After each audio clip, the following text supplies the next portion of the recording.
스토리 19. 돈에 대한 보편적인 진실 몇 가지. 우리는 같은 이야기를 들어도 다른 결론에 도달할 수 있다. 대단하다. 아직까지 이 책을 읽고 있다니. 이제 그동안 우리가 배운 몇 가지를 묶어볼 시간이다. 이번 장은 총정리와도 같다. 여러분이 더 나은 금융 의사결정을 내리는데 도움이 될 만한 실천 가능한 교훈을 살펴볼 것이다. 먼저 들려줄 이야기가 하나 있다. 치과 예약을 잡았다가 아주 끔찍한 결과를 낳은 에피소드다. 돈에 관해 조언하는 것이 얼마나 위험한 일인지를 이 사례를 통해 느낄 수 있을 것이다. 클래런스 휴스가 치과에 간 것은 1931년이었다. 그는 입안에 방사 통증이 있었다. 의사는 통증을 완화하기 위해 클래런스에게 대충 마취를 했다. 몇 시간 후 클래런스가 깨어보니 치아가 16개 사라지고 편도선은 제거되어 있었다. 모든 게 엇나갔다. 일주일 후 클래런스는 수술 후유증으로 숨졌다. 클래런스의 아내는 치과 의사를 고소했다. 그러나 고소 이유는 수술이 잘못되었다는 사유가 아니었다. 1931년에는 모든 수술이 죽을 위험을 각오한 것이었다. 아내의 말에 따르면 클래런스는 애초에 그런 시술 내용에 동의한 적이 없고 만약 의사가 클래런스의 의향을 물어봤다면 동의하지 않았을 거라고 했다. 사건은 여러 법정을 전전했으나 결론이 나지 않았다. 1931년 당시에는 의사와 환자 사이의 동의 여부가 그렇게 이분법적이지 않았다. 한 법정은 의사에게는 최선의 의료 결정을 내릴 수 있는 자유가 필요하다고 정리했다. 그런 자유가 없다면 우리는 과학 발전의 혜택을 누릴 수 없을 것이다. 역사의 대부분 기간 동안 의사가 할 일은 환자를 고치는 것이고 환자가 의사의 치료 계획에 대해 어떻게 생각하는지는 중요하지 않다는 게 의료 윤리였다. 이런 철학에 대해 제이 카츠 박사는 의사와 환자 사이 침묵의 세상에 다음과 같이 썼다. 의사들은 그런 목적을 달성하기 위해 환자의 신체적, 정서적 욕구를 살필 필요가 있다고 느꼈다. 그리고 의사결정을 내려야 할 때는 환자와 상의하지 않고 독단으로 해야 한다고 생각했다. 환자가 의사결정의 짐을 의사와 공유할 자격이 있을지 모른다는 생각은 결코 의료 윤리의 일부가 아니었다. 이는 자존감이나 악의가 아니었다. 두 가지를 믿었기 때문이다. 첫째, 모든 환자는 병이 낫기를 원한다. 둘째, 환자는 낫게 하는 보편적이고 옳은 방법이 있다. 이 두 가지를 믿는다면 치료 계획에 대해 환자의 동의를 요구하지 않은 것이 합리적이었다. 그러나 의료는 그런 식으로 작동하지 않는다. 지난 50년간 의과 대학들은 질병을 치료하는 것에서 환자를 치료하는 쪽으로 미묘하게 교수법을 바꾸었다.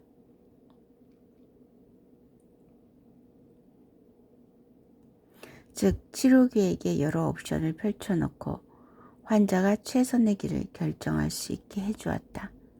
이런 트렌드를 이끌었던 것 중에는 환자 보호와 관련된 법률도 있고 큰 영향력을 발휘한 카츠의 책도 역할을 했다.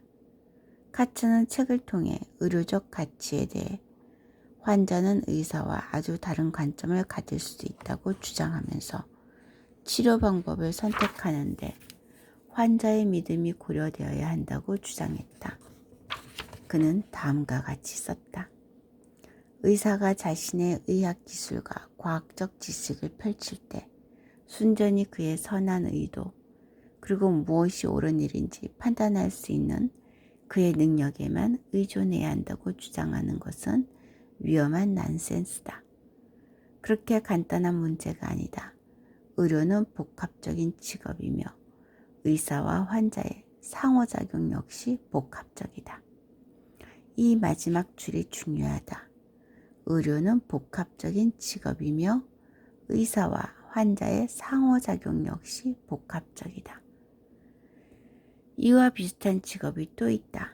바로 재무상담이다. 당신 돈을 가지고 어떻게 하라고 나는 말해줄 수가 없다. 왜냐하면 나는 당신이 누구인지 모르기 때문이다.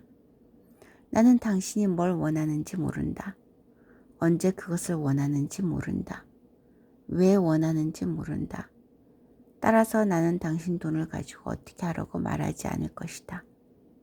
나는 클래런스 휴스를 치료했던 치과 의사처럼 당신을 대하고 싶진 않다. 그러나 의사나 치과 의사가 쓸모없는 존재가 아닌 것은 분명하다. 그들에게는 지식이 있다. 그들은 확률을 안다. 그들은 뭐가 주로 효과가 있는지 안다. 비록 환자가 어떤 치료법이 자신에게 꼭 맞을지 의사와는 다른 결론에 도달한다 하더라도 말이다. 재무 상담과도 마찬가지다. 돈에는 보편적인 진실이 있다. 비록 사람들이 그 진실을 자신의 재무 상황에 어떻게 활용할지 재무 상담가와는 다른 결론에 도달한다 하더라도 말이다. 이 점을 미리 경고해 두고 여러분이 더 나은 결정을 내리는데 도움이 될 몇 가지를 살펴보겠다.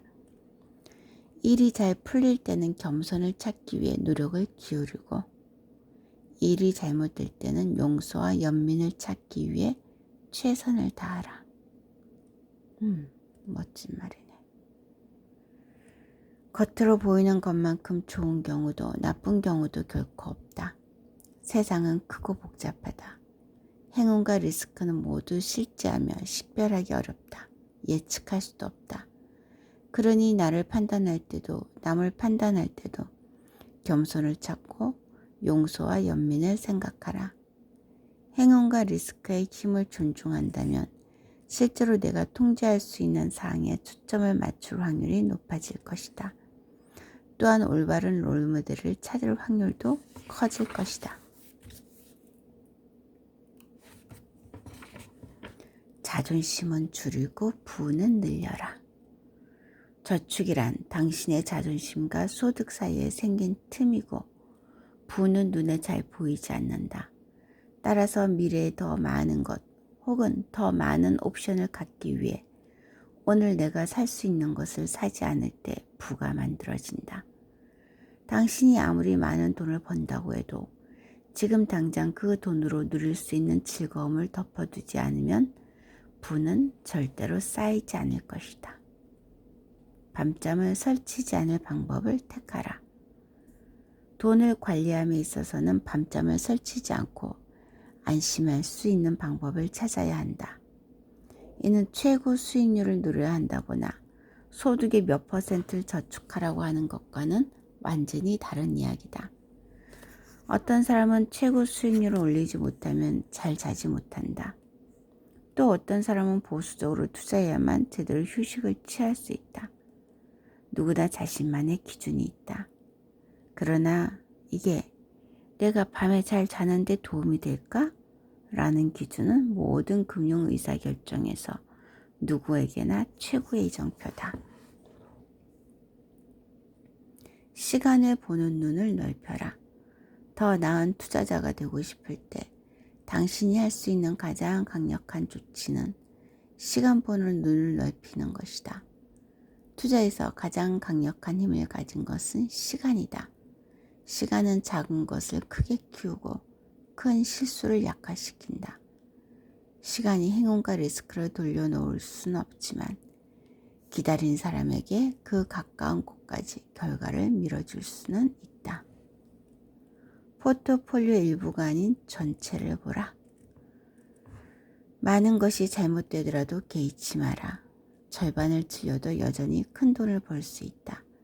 왜냐하면 소수의 작은 것들이 다수의 결과를 책임지기 때문이다. 투자나 비즈니스에서 뜻대로 되지 않는 것이 있어도 편하게 생각해야 한다.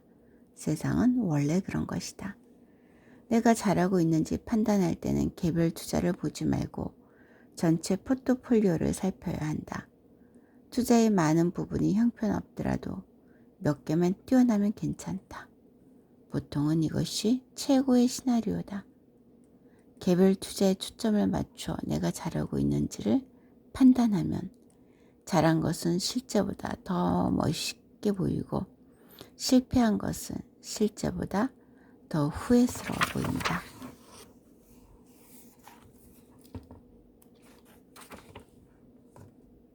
내 시간을 내 뜻대로 하는데 돈을 써라.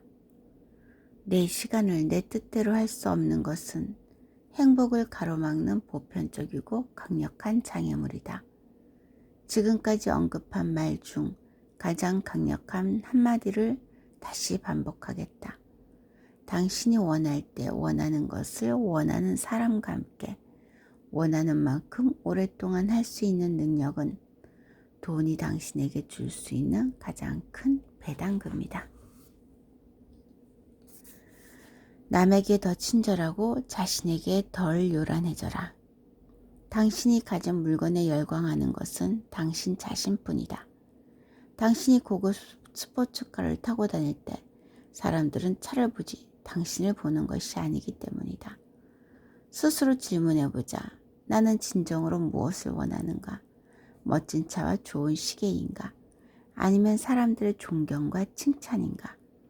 당신이 정말 원하는 것은 후자일지 모른다.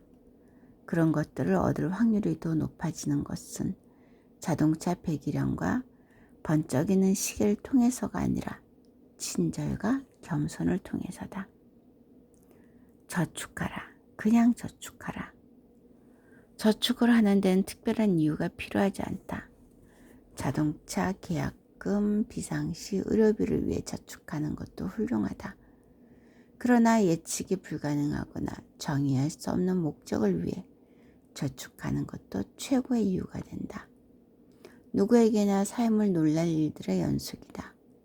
특별히 용도를 정해두지 않은 저축은 최악의 순간 당신을 놀라 자빠지게 만들 수도 있는 시간에 대한 대비책이다.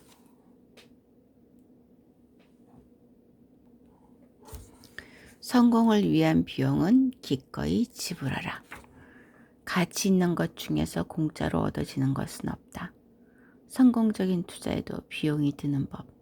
그러나 가장 큰 비용에는 눈에 보이는 가격표가 없다는 사실을 기억하라. 불확실성, 의심, 후회는 돈의 세계에서 흔히 볼 수 있는 비용이다. 이런 것들은 지불할 가치가 있는 경우가 많다. 이것들을 수수료로 보아야지 벌금으로 보아서는 안 된다. 실수의 여지에 항상 대비하라. 미래에 일어날 법한 일, 그리고 내가 잘 살기 위해 꼭 일어나야 하는 일, 그 사이에 존재하는 간극은 당신을 인내하게 만든다. 이러한 인내는 시간이 지나면 복리가 마법을 부리도록 만들어준다. 혹시 있을지도 모를 실수의 여지에 대비하는 것은 보수적인 방책처럼 보이지만 이 덕분에 파산하지 않고 게임을 계속 이어나갈 수만 있다면 이보다 더 큰 값어치는 없을 것이다. 장기적인 결정을 내릴 때 극단적 선택은 피하라. 시간이 지나면 누구나 목표가 바뀌고 욕망이 바뀐다. 따라서 금융투자에 관련한 과거의 결정이 극단적이면 극단적일수록 변해가는 당신이 후회할 가능성도 커진다. 리스크를 좋아하라. 사람들의 예측 능력은 형편없다. 또한 결과에 큰 영향을 미치는 대형 사건은 느닷없이 일어난다. 그런 리스크는 존재할 수밖에 없고 받아들일 수밖에 없다. 리스크를 좋아하라. 시간이 지나면 제값을 할 것이다. 그러나 파산할 정도의 리스크는 극도로 조심해야 한다. 아예 파산해버리면 기회는 영영 사라진다. 시간이 지나 제값을 할 미래 리스크를 감수할 방도가 없기 때문이다. 나의 게임이 무엇인지 정의하라. 모든 사람은 목표가 다르고 계획이 다르다. 즉 나의 게임과 너의 게임은 다르다. 따라서 같은 주식과 채권을 사더라도 이후의 행보는 달라질 수밖에 없다. 그러니 다른 사람의 움직임에 부하내동해선 안 된다. 나의 행동이 나와 다른 게임을 하는 사람들의 영향을 받지 않게끔 하라. 돈 문제에 있어 각자 의견은 다르다. 혼란을 존중하라. 똑똑하고 합리적인 사람들도 돈 문제에 대해서는 의견이 나뉜다. 사람마다 목표와 욕망에 큰 차이가 있기 때문이다. 하나의 정답은 없다. 오직 나에게 맞는 답이 있을 뿐이다. 나이도 다르고 가족 구성도 다르고 사는 곳도 다르고 원하는 바도 다르다. 그러나 모두에게 통하는 진실은 있다. 내가 나를 지키기 위해선 이런 이야기에도 귀를 기울여야 한다. 설사 각자 다른 결론을 낸다 하더라도 말이다.